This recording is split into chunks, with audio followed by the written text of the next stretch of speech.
بسم الله الرحمن الرحيم. سوف أذكر لكم اليوم كيفية العلاج بالماء المثلج أو بالماء الشديد البرودة مع الثلج والاغتسال والشرب منه.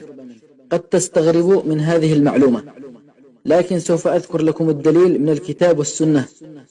وقد ذكر أن الاغتسال بالماء البارد المثلج أو الماء مع الثلج ينفع علاج للوسواس والخوف والقلق والحزن والهم والاكتئاب وشرور النفس وضيق الصدر وتعكر المزاج، وينفع لنشاط الجسم وتدفق الدم في العضلات وتقوية جهازك المناعي ومقاومة الأمراض، كما أنه ينبه الجهاز العصبي مما يساعد على سرعة ردود الأفعال ونشاط عضلة القلب وقوته وتحمل الأخبار السيئة والمزعجة.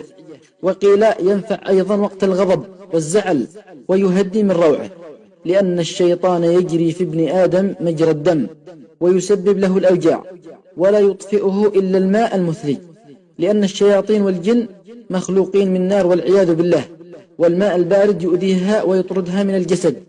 وقد تكلم الشيخ عبد المجيد الزنداني ضمن سلسلة إعجازه العلمي وذكر كل ما قلت عن تأثير الاغتسال بالماء البارد وتأثيره على الممسوس، وكيف أنه يفسد مركبات المس والسحر.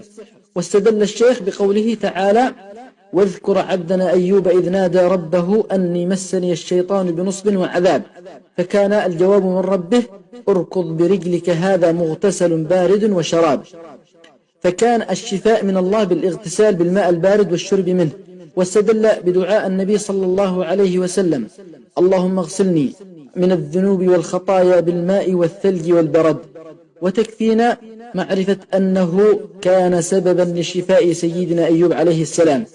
أما عن الاستحمام بالماء الساخن فيقول ابن سينا أن الماء الحار يهلك والجسم وطاقته، وبالرغم من أنه قد تشعر بالخوف من الاستحمام بالماء البارد، إلا أنه عند نهاية الدش وتجفيف الجسم ستشعر بارتياح وهدوء أعصاب ونشاط وحيوية.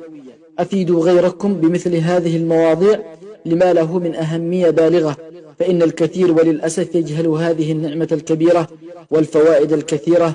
جزا الله خيرا كل من شارك هذا الفيديو أو نشره. والسلام عليكم ورحمة الله وبركاته.